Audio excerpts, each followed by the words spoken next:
I'm in Florida for NAREIT's 2019 ESG Forum.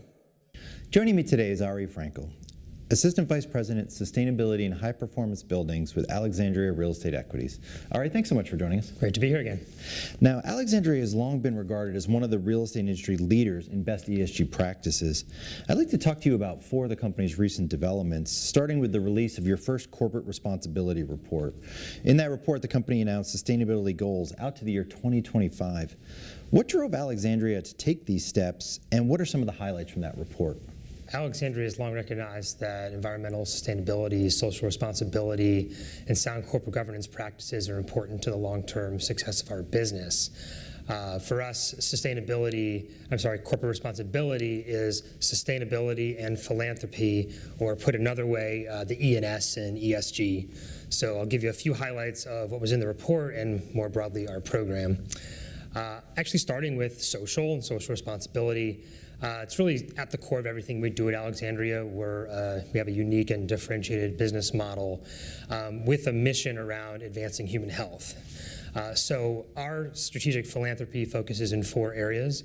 It's cancer research, STEM education, the communities in our regions around us, and then military support services. And together in the report, we have reported 2,700 plus volunteer hours in areas supporting those four disciplines, as well as more than $14 million delivered to 175 nonprofit organizations doing mission-critical cancer research and other things that support those areas. And given our tenant base, we're really supporting their success as well with those programs. And then on the environmental side, we're focused on minimizing and reducing the impact that our buildings have on the environment. So for us, on the new construction side, that's focused on LEED certification. We actually piloted back in 2007 the first LEED core and shell for labs building. So fast forward now more than a decade, we have 50% of our base rent targeting or having achieved LEED certification, including in 2018 we had 2 LEED Platinum deliveries in San Francisco. So our teams are really being able to deliver top of the line performance around green building and new construction. And then lastly, kind of in the report, and then also just a few more recent developments, Alexandria has been recognized 2 years running as a Green Star in the Global Real Estate Sustainability Benchmark, and then in this past year recognized as, got an A disclosure score from GRESB, recognizing that we put out the report, set these public goals, and a few other aspects around the disclosure. And then we're recognized as the #1 company globally for health and well-being, something that we're going to talk about here more in a minute. Great. And picking up on that, as you mentioned, you were the #1 company globally in GRESB's health and well-being module. Why is that topic so important to Alexandria and specifically your tenants? Yeah, I think not just about Alexandria, but in thinking about the commercial real estate market and how that is tied to financial performance. There was a great study that I think I've referenced even with you in a podcast that we did before, and we'll keep talking about it. There was a 6-year study of company performance in the S&P 500 across the whole index, and companies that had high health and wellness scores had a 76 basis point outperformance.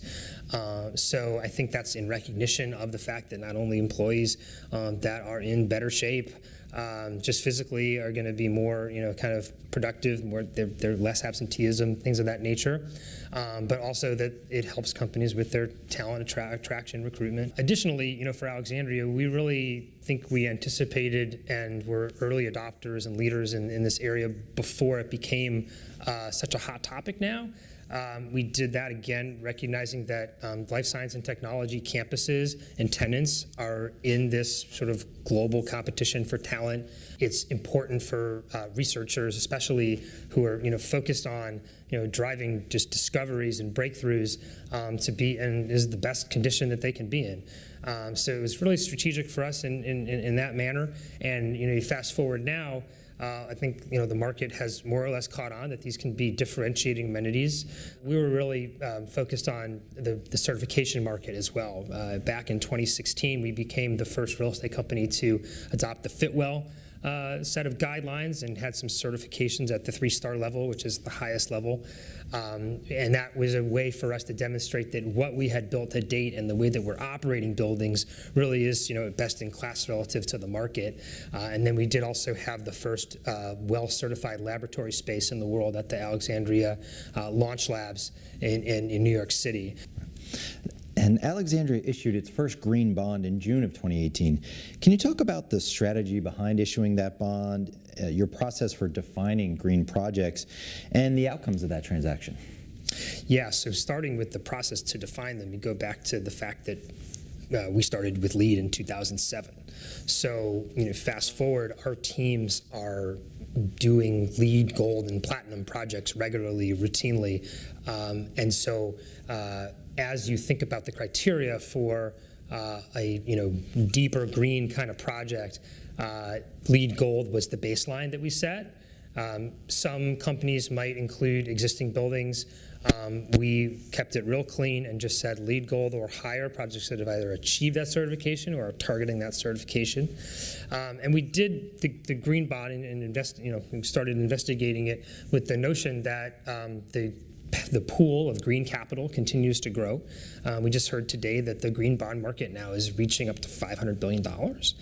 So there's a lot of money out there that wants to deploy into these kinds of solutions.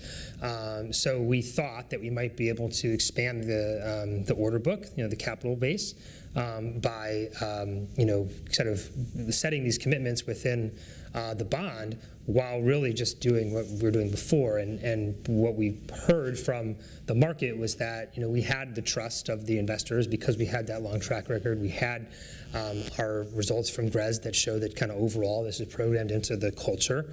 And so they had confidence that we're going to be able to deliver on that. So we looked to expand the book. We think we did that based on feedback from the market and the group that helped us with the transaction.